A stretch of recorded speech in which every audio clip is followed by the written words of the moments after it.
Assalamualaikum warahmatullahi wabarakatuh.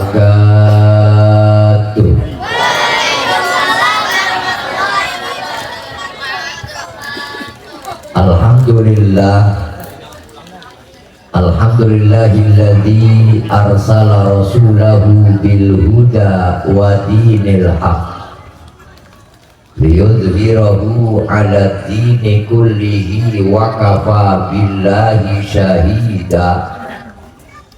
Asyhadu an la ilaha illallah wahdahu la syarikalah wa asyhadu anna Muhammadan abduhu wa rasuluhu la nabiyya ba'dah.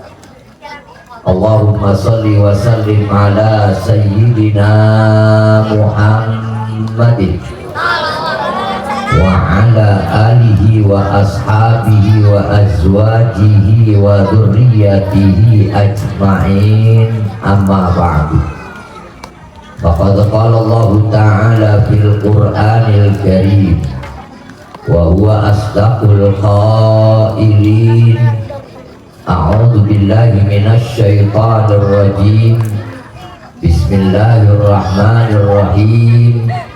Subhanalladzi asra bi 'abdihi lailan minal masjidil haram ilal masjidil aqsa alladzi barakna haulahu linuriyahu min ayatina innahu huwas samiul basir. Shadaqallahul azim. Wa qala an-nabiyyu sallallahu alaihi wasallam, man taraka sholatal khamsa 'amdan muta'ammidan kutiba ismuhu fi babi nari jahannam. Shadaqallahul azim wa shadaqa rasuluhul habibul karim wa nahnu ala dzalika minasyahidin wasyakirin walhamdulillahi rabbil alamin.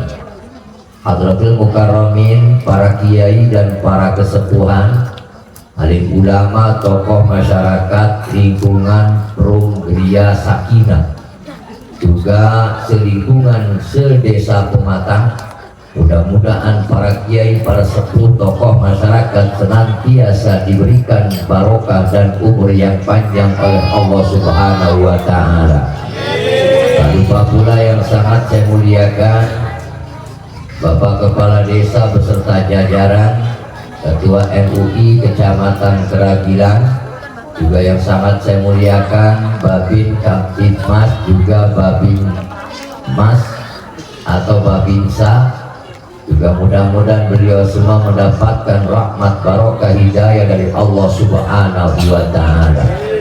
Tak lupa yang sangat saya banggakan Ketua DKM, pembina sekaligus pengasuh anak-anak kita, yakni Bapak Haji Rois sekeluarga pun beliau mudah-mudahan diberikan rahmat barokah dari Allah Subhanahu wa Ta'ala.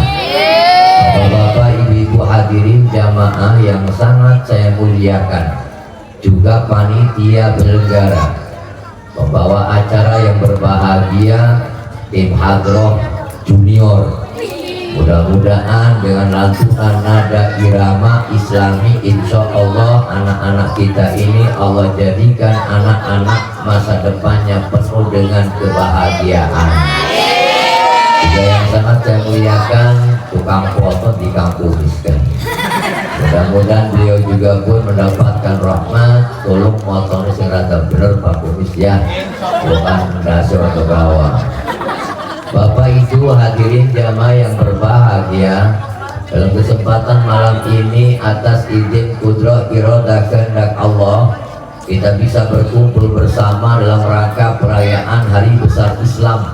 Juga ditampilkan anak-anak kita naik ke atas panggung. Ada yang saya dengar tadi menghafal doa-doa, kemudian juga ada juga yang ceramah. Ini merupakan bukti insya Allah kalau masih ada anak-anak mau belajar agama, kiamat masih jauh. Walaupun menjauh di sana di Turki gempa bumi ribuan orang meninggal dunia, ratusan rumah, ratusan apartemen meninggal dunia, banyak yang hancur. Itu baru sepersekian persen dari kiamat yang sebenarnya. Mudah-mudahan pematang masih ada, mudah-mudahan jauh dari kiamat, mudah-mudahan semuanya selamat dunia maupun akhirat. Salawat keliling salam semoga senantiasa terlimpah ruahkan kehadirat Habibina wa syafi'ina maulana Muhammadin sallallahu alaihi wasallam. Bapak Ibu hadirin jamaah yang berbahagia, barusan Allah turunkan hujan. Ini bagian daripada rahmat yang patut kita syukuri. Jangan pernah mengeluh apapun yang Allah berikan, karena ada sebuah ungkapan mengatakan begini, al-i'tiradu bi qismatillahi wa huwa munafiqun. Barang siapa yang menuntut atas bagian yang Allah berikan tidak terima, maka itu bagian daripada sifat orang munafik. Apapun yang terjadi kita nikmati karena ini yang terbaik menurut Allah. Malam ini pun alhamdulillah Perunggar ini disebutkan Gria Pelangi hebat mengadakan acara Rajab Isra Mi'raj. Penceramahnya interlokal tapi rasa internasional. Karena apa? Paling parkir batas pagar doang undang. Alhamdulillah. Maaf, bukan berarti tidak laku, di tempat lain masih banyak sebetulnya. Cuman ya memang kelebabin ini kayaknya sedela. Kemudian Bapak Ibu yang dimuliakan Allah, perayaan Isra Mi'raj ini sudah dirayakan berpuluh-puluh kali tergantung usia manusia tersebut. Kalau Anda umurnya 50, berarti telah ikut merayakan Isra Mi'raj 50 kali. Kalau Anda umurnya 40, berarti sudah 40 kali. Kalau Anda umurnya 65, berarti sudah 65 kali ikut merayakan Isra Mi'raj sejak 0 tahun sampai dengan umur 65. Cuma dilarang kadang-kadang ketika perayaan dilakukan efeknya kurang masuk dalam kehidupan. Isra Mi'raj dirayakan tapi perilaku tidak pernah ada perubahan. Rajaban gelem tapi kemudian tingkah dalam kehidupan tidak pernah berubah. Makanya banyak orang yang benci kepada perayaan. Buat apa dirayakan Isra Mi'raj kalau besok tidak ada perubahan? Buat apa dirayakan Isra Mi'raj ngundang penceramah dari mana-mana, qori dari mana-mana, tapi kemudian perilakunya tidak berubah? Sudahlah, jangan sekalian, percuma, tidak ada maknanya.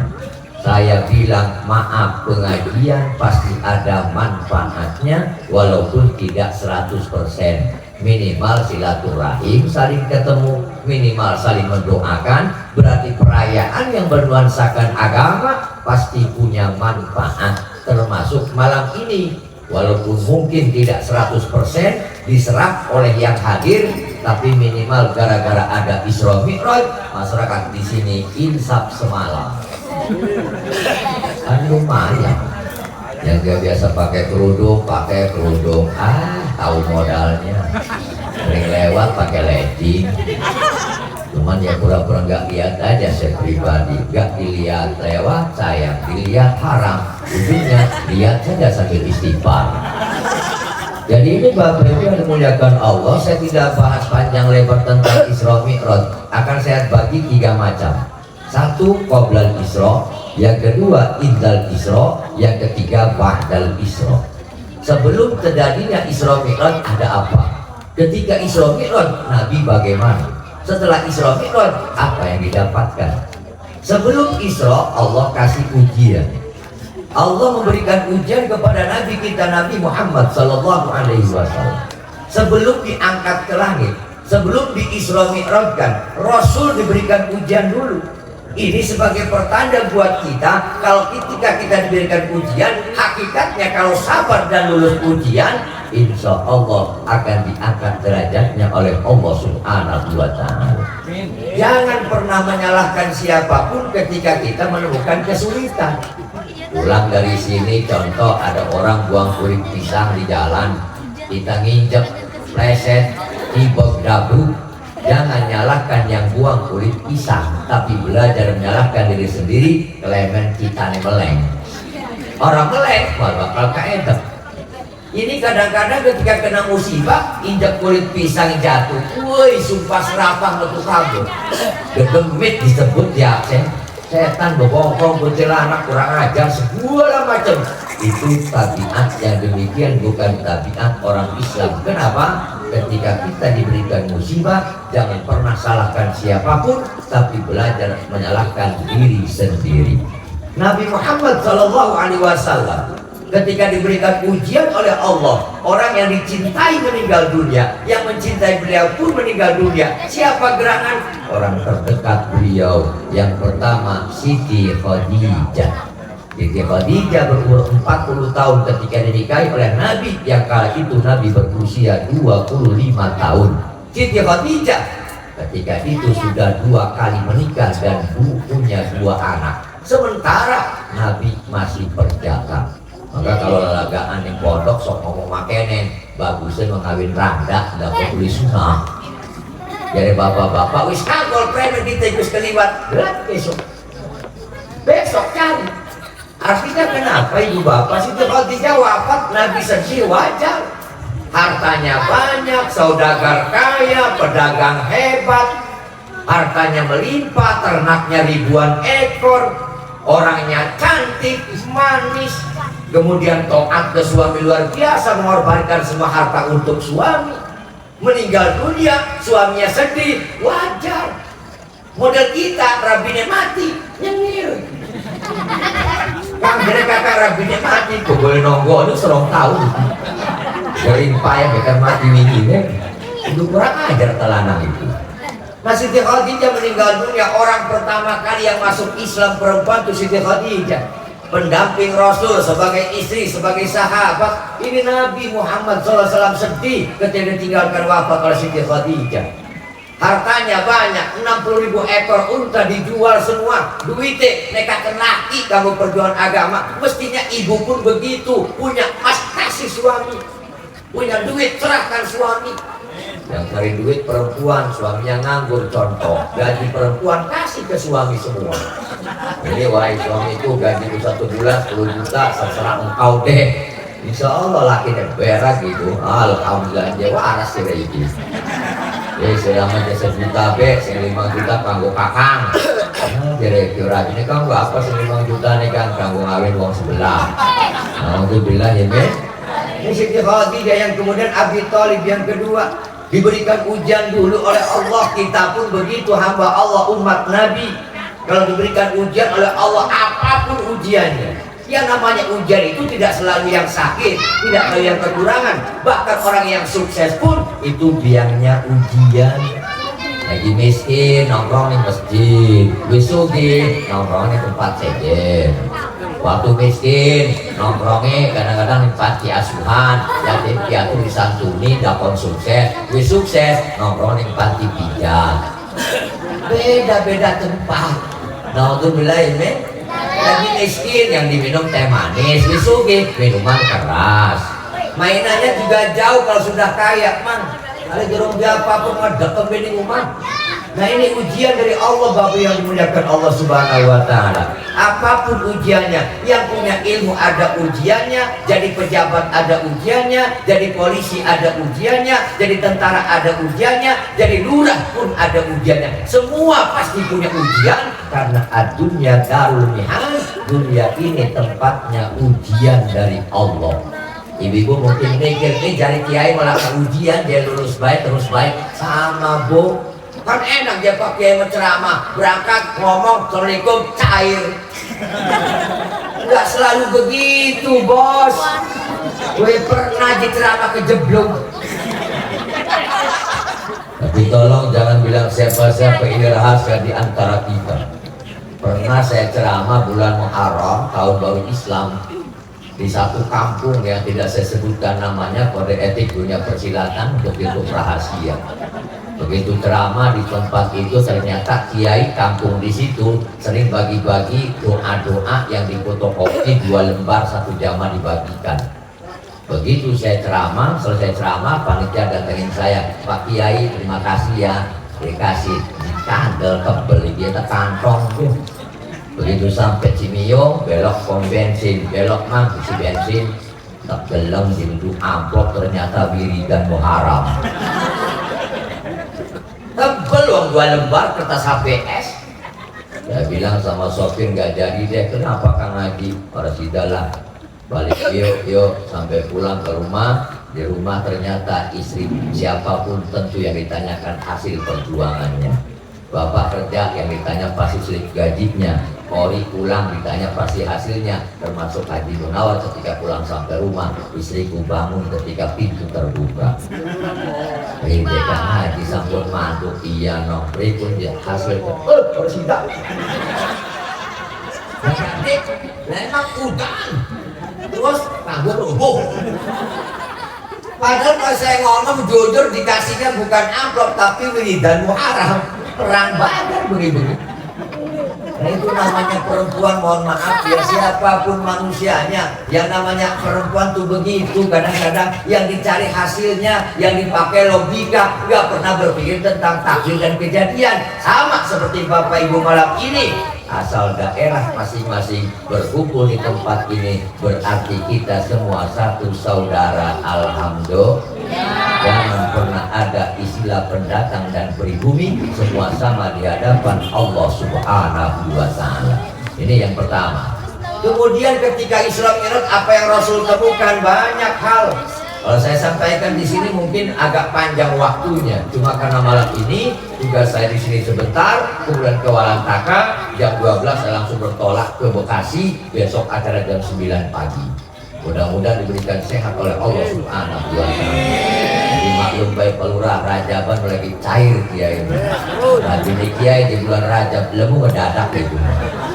Nah saya akan cerita sebuah kisah saja riwayat Rasulullah Shallallahu Alaihi Wasallam. Dalam sebuah kitab disebutkan, idza kana yaumul qiyamati kharaja syai'un 'azimun min jahannam. Dikala terjadi kiamat kelak nanti, ada muncul seekor makhluk, sesuatu yang besar dari jahanam, yaitu seekor makhluk waladul aqrab, anaknya kalajengking. Anak kalajengking tuluhu ma bainal masjid wal maghrib, itu lebarnya antara masjid maghrib, tingginya antara bumi sampai langit. Itu anak kalajengking. Siapa namanya? Wa yuqalu lahu Haris, namanya Haris. Haris ini nama kalajengking, tingginya sampai langit, lebarnya sampai timur dan barat. Begitu jalan lewat ketemulah oleh Rasul, bahkan didampingi malaikat Jibril. Ya Haris, ila aina tadhhab? Hai Haris, mau kemana engkau? Dia bilang, saya mau berkunjung kepada mahsyar di mana dikumpulkannya manusia. Mau apa kau datang ke tempat itu? Akan aku cari 4 golongan manusia yang akan aku siksa, aku berikan bisa, aku gigit, aku injak, aku hancurkan, aku lumatkan. Kata malaikat Jibril, siapa yang 4 itu Haris? 1, tarikus sholat, orang yang doyan menggalin sholat. Ibadah oleh elokan, sehebat apapun duit banyak, harta banyak, orang salah nol di hadapan Allah. Sehebat apapun jabatan tinggi nol. Ini lampu bisa menyala hebat karena memang dia punya tiang, tiangnya adalah sholat. Hidup pengen bercahaya harus ada sholat. Lampunya indah, warna-warni, lihat ya mirip bocah ulang tahun. Alhamdulillah. Bisa indah, kenapa? Diikat dari ujung sampai ujung, tiang dengan tiang. Pengikat ibadah kita tiada lain tiada bukan adalah sholat yang 5 waktu. Rezeki kita walaupun sedikit, sholatnya tidak ditinggalkan, maka insya Allah walaupun sedikit akan jadi barokah. Banyak harta kita tapi tidak dibanding ibadah, jangan harap harta itu akan jadi barokah. Nih yang kedua. Lalu yang kedua, siapa wahai Haris yang kau cari? Manikul zakat, wong pelit.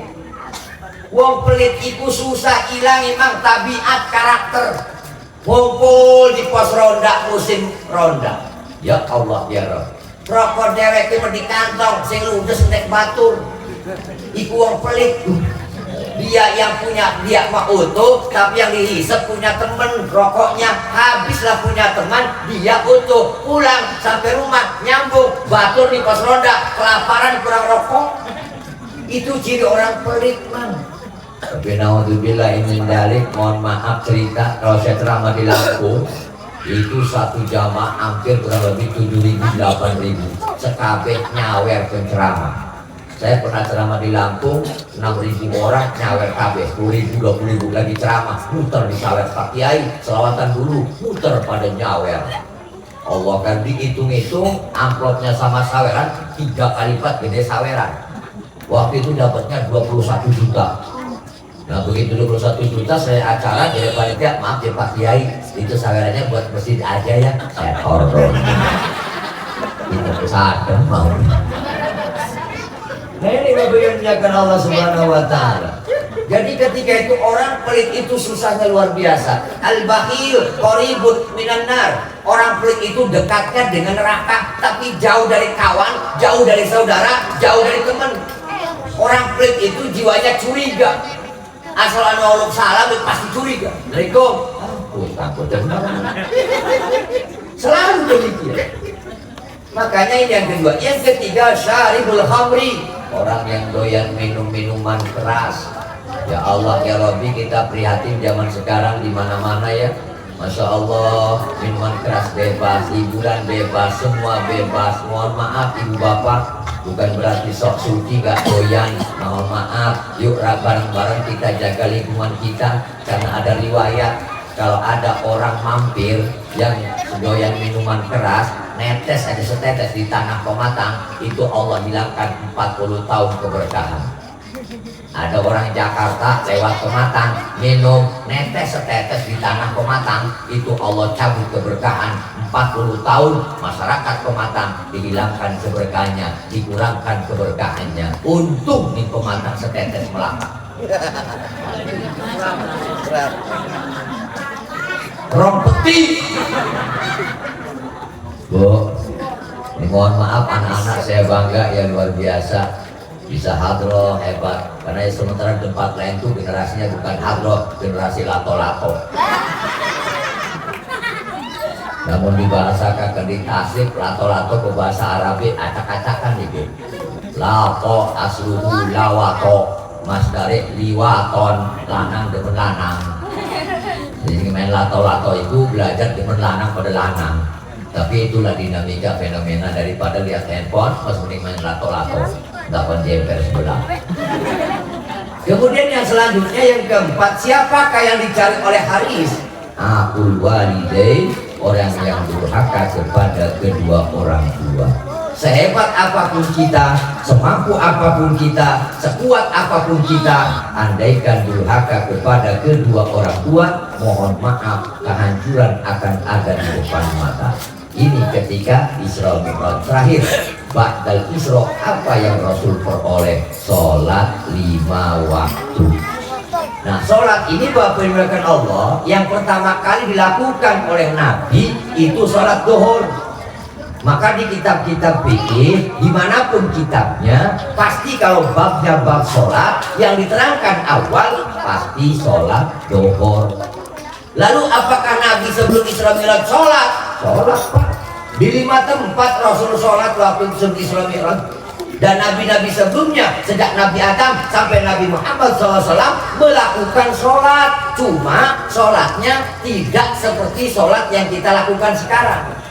Ini kumpulan daripada kewajiban sholat kepada para nabi-nabi yang lain.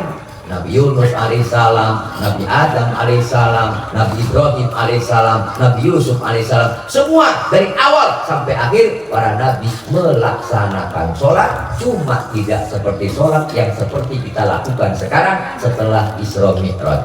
Di mana Rasul sholat sebelum Isra Mi'raj? Ketika naik buraq, Nabi Muhammad SAW diperintah oleh malaikat Jibril, ya Muhammadu injil habuna fasolli habuna.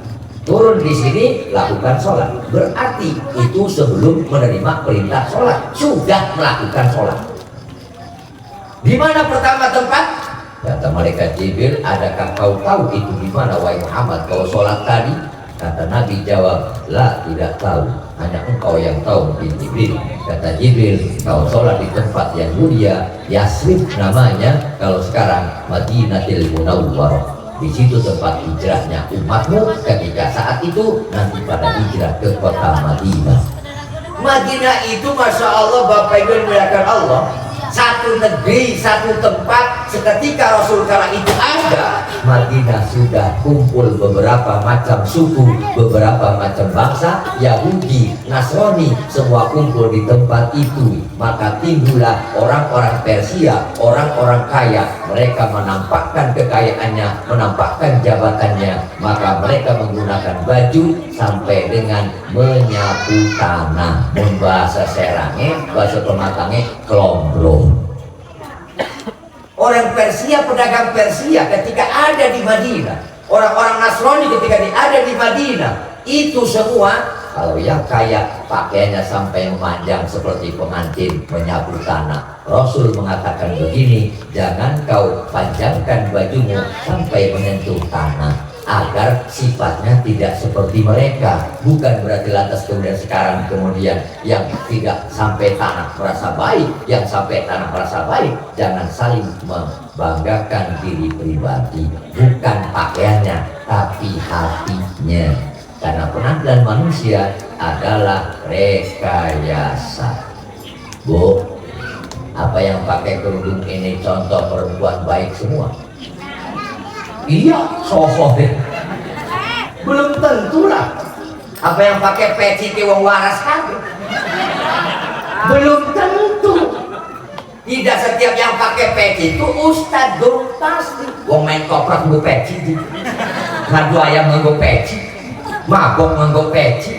Berarti ini penampilan tidak jadi soal. Rame-rame kemarin bulan Desember haram mengucapkan selamat Natal. Mau bikin taman agak bagus, nggak pakai, boleh pakai cemara. Jangan, ini pohon cemara bukan punya orang Islam. Emangnya wiwitan ku anak agama nih kan? Pohon tu ada agamanya nggak ada. Kayak malam ini pakai lampu-lampu, hias saja nggak jadi soal. Mau pakai lampu boleh silakan. Apa sound system ini khusus untuk ceramah saja? Kadang-kadang untuk nyanyi. Kadang-kadang untuk yang lain ini alat, cuma bagaimana penggunanya. Digunakan baik jadi baik, digunakan buruk jadi buruk. Maka sholat 5 waktu oleh Isra Mi'raj. Saya sengaja malam ini akan saya sampaikan tata cara ibadah sholat.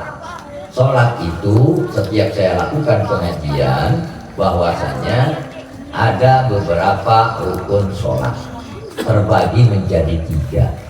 Satu qalbiyah, yang kedua qauliyah, yang ketiga fi'liyah. Rukun sholat yang 18 terbagi 3. Satu qalbiyah, qauliyah, fi'liyah. Qalbiyah hati. Mana tempatnya? Niat.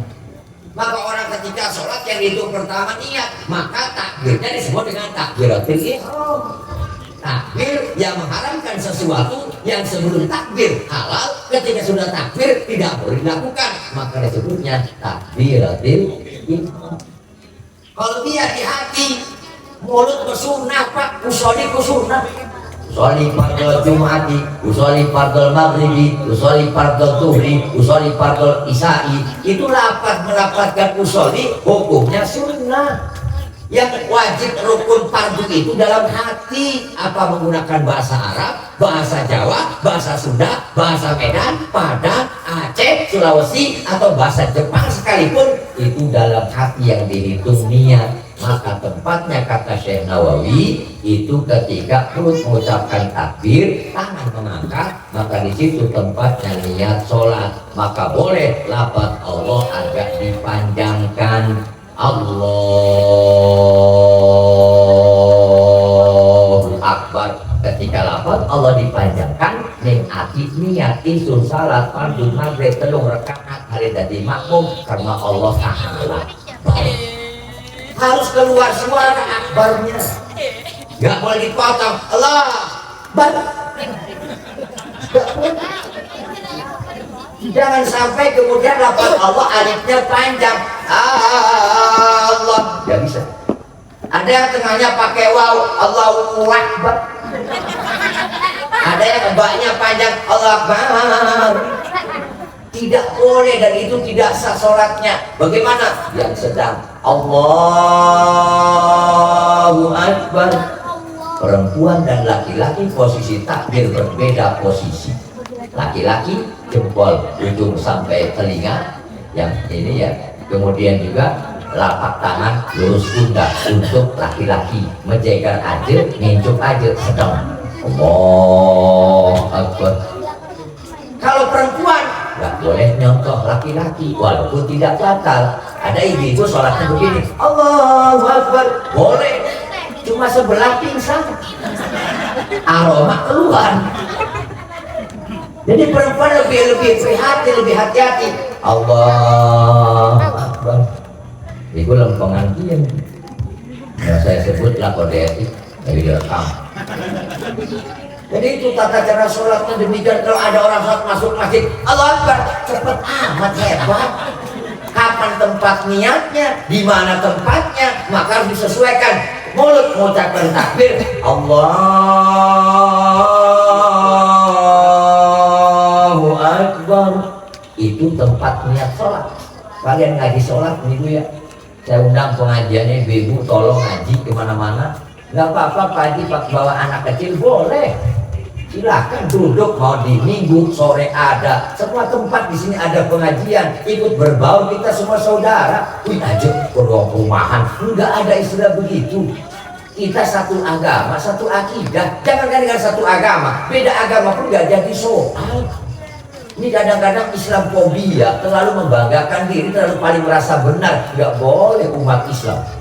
Ajaran Nabi tidak begitu, tidak boleh merasa paling suci.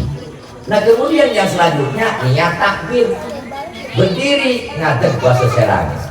Berdirinya laki-laki dan perempuan juga berbeda. Kalau laki-laki ukurannya satu jengkal, telapak kaki kanan, telapak kaki kiri ukuran sejengkal, aja menjegar semeter.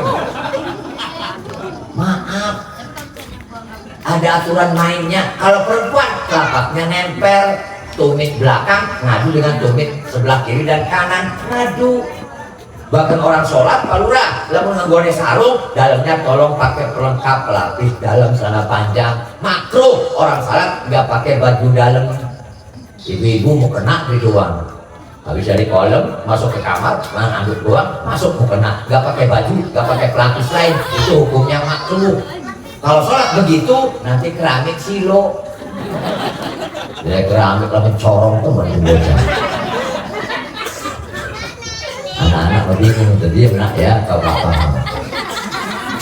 Jadi ini memuliakan Allah Subhanahu Wa Taala. Jadi posisinya begitu. Saya bukan menyalahkan yang 1 meter panjang lebar, enggak. Ngomong-ngomong saja, kalau ada dalilnya silakan. Tapi jangan sampai berbeda dengan yang lain. Orang itu kalau berbeda dengan yang lain akan kelihatan aneh. Kalau aneh jadi pergunjingan, sakit hati, jadi perselisihan, ujungnya perpecahan. Maka yuk kita bareng-bareng satu irama, satu nada, satu lurus, satu jalur. Insya Allah itu mendatangkan kedamaian. Contoh malam ini deh. Apakah saya larang ada perempuan hadir menggunakan rok mini malam ini? Boleh. Ikut hadir boleh kalau ada ibu-ibu, emak-emak, neng yang masih muda. Pak Kiai ikut hadir ya, tapi roknya pendek. Boleh. Cuma tolong jangan duduk di depan. Ustaznya hilang konsentrasi.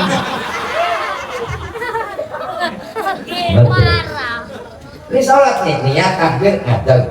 Nah berdirinya orang sholat itu tergantung kejadian dari Allah bagaimana dia waktu lahir. Ada naudzubillah orang agak bungkuk dikit, sholatnya dia bungkuk karena kemampuannya segitu. Tidak dipaskan harus gelang akak dicengkrak. Tidak.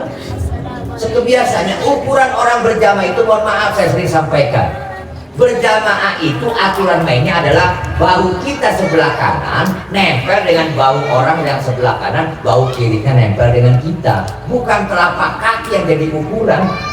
Ada yang ngotot itu cara tuh menjegar meter, begitu keinjak memarah. Ini 1, 2, 3, yang terakhir karena hujan. Yang selanjutnya adalah bacaan Fatihah. Saya himbau, saya ajak kepada bapak-bapak di Geria Pelangi Sakinah, yuk bareng-bareng anak-anak kita didik Al-Quran. Jangan sampai naudzubillah anak-anak kita bodoh tentang Al-Quran. Orang tua yang paling menyesal di alam akhirat kelak nanti adalah orang tua yang anaknya tidak bisa baca Al-Quran. Minimal sebelum masuk SD sudah bisa baca tulis, minimal sebelum masuk SD sudah bisa baca Al-Quran. Jadi ketika lulus SD minimal khatam 5 sampai 6 kali. Dulu waktu saya kecil itu 1 tahun khatam 1 kali, 6 kelas 6 SD, 6 tahun berarti 6 kali khatam waktu kecil ke guru ke ustadz itu. Jangan sekarang Allah kan, jangankan anaknya pun belum pernah khatam. Yasin, Kawang, ragam-ragam. Coba dewekan berperagat-peragat, wah kolu mana? Ya terus jangan bulak pada kerpuku. Nah waktu bilang ini. Tapi titip tolong Bapak dimuliakan Allah Subhanahu wa taala. Mudah-mudahan setelah acara ini ada ceramah lagi nanti, mungkin kesediaannya yang lain karena waktunya masih sore. Saya mohon maaf karena jarak tempuh agak jauh. Mudah-mudahan doakan selamat lancar dan insya Allah kegiatan-kegiatan keagamaan yuk kita silinglah.